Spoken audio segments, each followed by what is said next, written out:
Hakim olan Allah'ın adıyla. Hamd, alemlerin Rabbi olan Allah'a mahsustur. Salat ve selam, onun sevgili Resulüne, hak ehli beytine ve kıyamete kadar yolunu sürdürenlerin üzerine olsun. Saygıdeğer misafirlerimiz, hepiniz Ankara TESTEP temsilciliğinin düzenlemiş olduğu Aile Okulu final programına hoş geldiniz, şeref verdiniz. Esselamu Aleyküm ve Rahmetullahi ve Berekatuhu.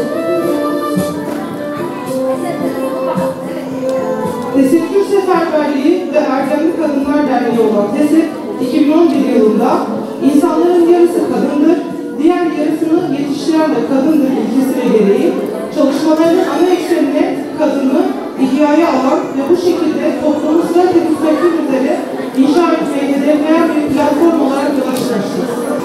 Temel ilkesi, insanoğlunun annesi olan ve insanlık medeniyetine kaynaklık yapan kadını hak ve hakikat üzere doğru tanımlamak, konumlandırmak, onun hak ve sorumluluklarını da adalete uygun bir şekilde ortaya koymaktır. Zira tarih boyunca çeşitli topluluklar, inançlar ve ideolojiler kadını tanımlama konusunda ya ifrata ya da tefrite kaçmışlardır. Kadın konusunda düşülen yanlışlar, ahlaki ve toplumsal anlamda çöküşlere ve manevi eziyetlere sebep olmuştur. Onun içindir ki kadın ifsad olduğunda toplum da ifsad olur. Kadın hak üzere ihya olduğunda toplumlar da bu doğrultuda ihya ve inşa olur. Şimdi de açılış konuşmasını yapması için TESTEP temsilcisi Rabia Er'i sahneye davet ediyoruz. Bizleri var edenin adıyla. Evvela şu an Kutsal Beldemiz Mescid-i Aksa'da yaşanan soykırım tüm vahşetiyle devam ederken buna değinmeden geçmek istemiyoruz. Siyonist işgal rejimin yıllardır yaptığı bu soykırıma karşı elbette biz Müslüman bayanların yapacağı çok şey vardır.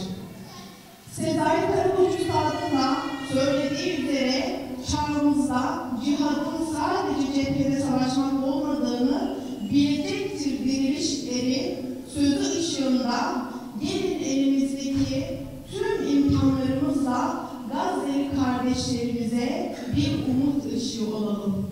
Özellikle biz bayanlar için yapabileceğimiz en büyük şey kendi evlerimizde alacağımız her İsrail ürünü boykot etmek ve selahattinler yetiştirmektir.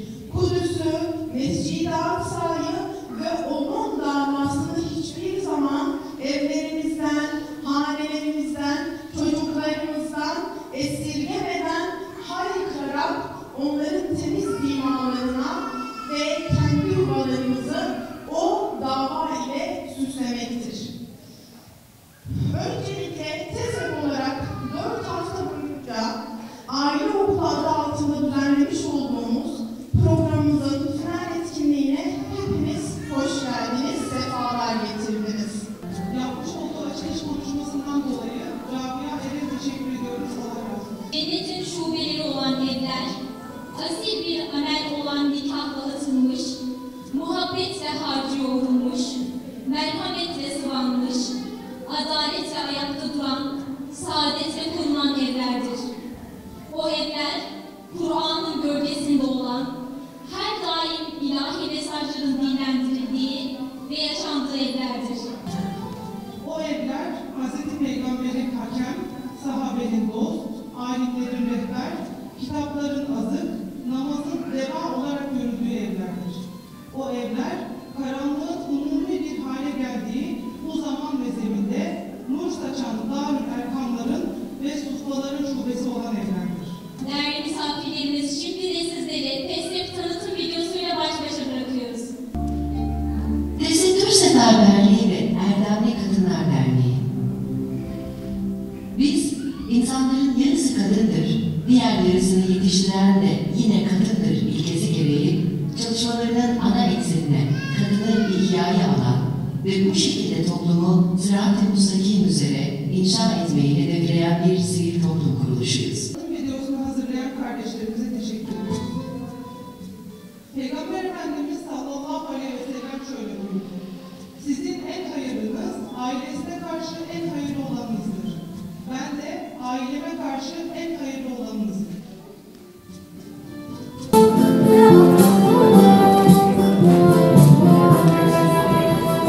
Euzubillahimineşşeytanirracim. Bismillahirrahmanirrahim. Elhamdülillahi Rabbil alemin. Esselatu vesselamu ala Resulina Muhammedin ve ala alihi ve sahbihi ecmain. Kıymetli misafirler, hepiniz hoş geldiniz. Bakın, aile diyoruz, aile kurumu diyoruz. Aile, insanoğlunun ilk mektebi, ilk okulu, hayrı ve şerri öğrendiği ilk mektebi. Ve kıymetli kardeşler, aile, ümmet olmanın ilk basamağı.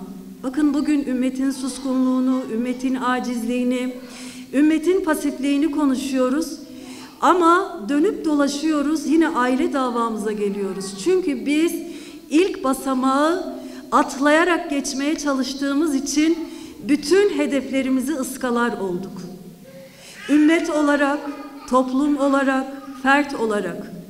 Bakın, ümmet olarak ne zaman ki biz aile davamızı yerde bıraktık, işte o gün bütün kutsallarımız da öksüz ve sahipsiz kaldı. Bugün Siyonizm eğer Gazze'de, hani biz diyoruz ya, sivilleri neden katlediyor? Çünkü onlar biliyorlar ki her ev, her aile aslında ümmeti diri tutacak, ümmeti kendine getirecek en güçlü silahlardır. Dolayısıyla onların nazarında İslam toplumunun ailelerini yok etmeye çalışmalarının en büyük hedefi ümmete darbe vurmak ve ümmeti maalesef ailesiz, sahipsiz, kimsesiz ve öksüz bırakma durumuna getirmektir. Bunun için hepimiz bulunduğumuz yerden şunu yapabiliriz kıymetli kardeşler, aile davalarımıza sahip çıkabiliriz. Bakın, bugün TÜİK verilerine göre 20 yıldan bu yana evlenen her 4 çiftten bir tanesi boşanıyor. Yani lütfen bunu sakın ola yeni evlilerle alakalı bir durum olarak görmeyelim. 5 yıllık evli olanlar, 10 yıllık evli olanlar, 15 yıllık evli olanlar ve hakeza çeyrek asırlık, yarım asırlık evli olanlar bile var kıymetli kardeşler.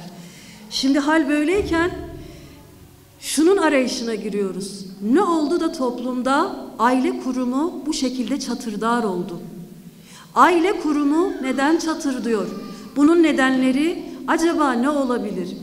Şimdi tam da burada aslında hem fert olarak hem toplum olarak başımızı iki ellerimizin arasına koyup bizler bunu tefekkür etmek durumundayız kıymetli kardeşler. Çünkü aile olmadığı zaman maalesef ki insanlık da yok olmaya mahkumdur. Allah-u Teala insanı aile olmaya muhtaç, aile olmaya sürekli ama sürekli meyyal bir fıtrat üzere yaratmıştır. Allah Resulü Aleyhisselatü Vesselam'ın doğumuna yakın vuku bulan fil hadisesini hepiniz biliyorsunuzdur. Ve bu fil hadisesi vuku bulduğu zaman Allah Resulü Aleyhisselatü Vesselam henüz doğmamıştı. Ve Ebrehe'nin, büyük kafir Ebrehe'nin büyük bir planı vardı. O yeryüzündeki hani insanların kıyam merkezi olan, insanların ibadet merkezi olan Kabe'yi yıkmak istiyordu ve böyle bir hedefle büyük fillerle Kabe'ye doğru yol aldı.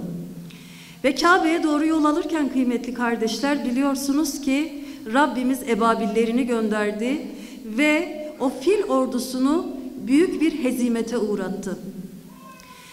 İşte kıymetli kardeşler, aslında belki bu olay üzerinden pek çok analiz yapılabilir. Bu olay üzerinden farklı boyutlarda farklı değerlendirmeler yapılabilir. Ama emin olun günümüz içerisinde biz bu değerlendirmeyi aile kurumu üzerinden bir örneklendirmeyle yola çıkarak şöyle bir teşbihte bulunursak emin olun hata ettiğimizi düşünmüyorum. Neden mi kıymetli kardeşler? Bugün çağdaş ebreheler ümmetin evlerinin üstüne çağdaş fillerini göndermiş durumdalar kıymetli kardeşler. Evet, belki bunların adları fil değil ama bunlar ümmetin kıblegah evlerini yıkmakla kendilerini sorumlu tutmuşlar. Ve bu fillerin bazıları modernizmdir, bazısı kapitalizmdir, bazısı feminizmdir, bazısı sekülerizmdir, bazısı çanaklarımızdan evimize kalan ifsat görüntüleridir. Bazıları aile kurumunu yıkmaya çalışan ifsat projeleridir. Bazıları sosyal medya üzerinden gelen günah rüzgarlarıdır. Bütün bunlara baktığımız zaman ailelerimizin üzerine hızla gelen bu çağdaş fillere bir dur dememiz gerekiyor artık. Kendimize gelmemiz gerekiyor kıymetli kardeşler. Çünkü bakın, ümmetin evleri demek, ümmetin kıblegahları demektir. Ve ümmetin evleri, ümmetin aileleri yok olduğu zaman maalesef ki ümmeti ayakta tutan bir temel de söz konusu değildir. İnsan önce ferttir, sonra ümmettir. Ama fert ve ümmet olma arasındaki en önemli harç ailedir kıymetli kardeşler. Ve kıymetli kardeşler, Allah Resulü'nün evinde dedik ki vahdet vardı. Ve vahdet olduğu için evin içerisinde uyum vardı. Evin içerisinde iletişim problemleri yoktu. Eş, erkek tabiri caizse hanımını gözlerinin içine bakarak anlayabiliyordu. Kadın daha kocası konuşmadan onun ne demek istediğini anlayabiliyordu. Ve hani bir söz vardır ya, sevmek birbirine bakmak değil, beraber aynı yöne bakmaktır.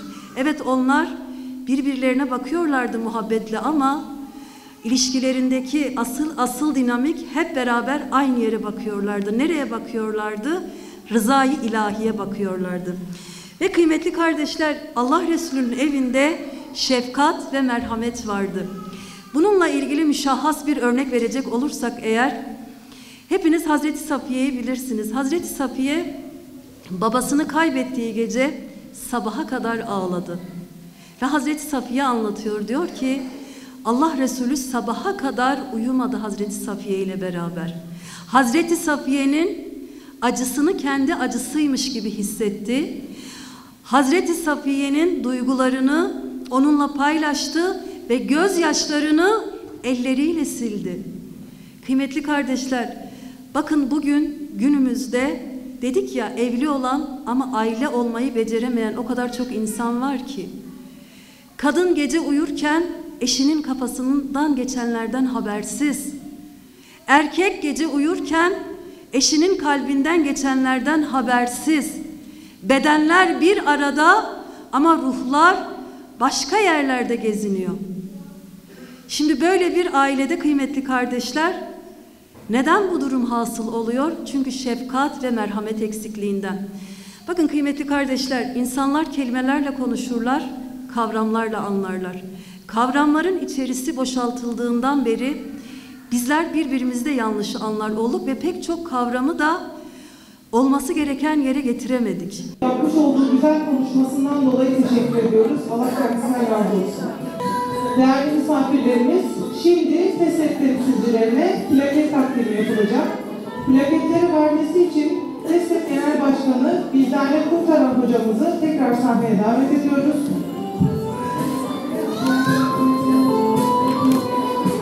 TESEP temsilcilerinden ise Kübra İmir, Hümeyra Yılmaz, Rabia Er, Merve Yılmaz, Kader Özkuş, Nisanur Uşar, Elif Ağbulut ve Sena Akyüz'ü sahneye davet ediyoruz.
Velhamdülillahi Rabbil alemin. Esselatu vesselamu ala Resulina Muhammedin ve ala alihi ve ashabihi ecmain.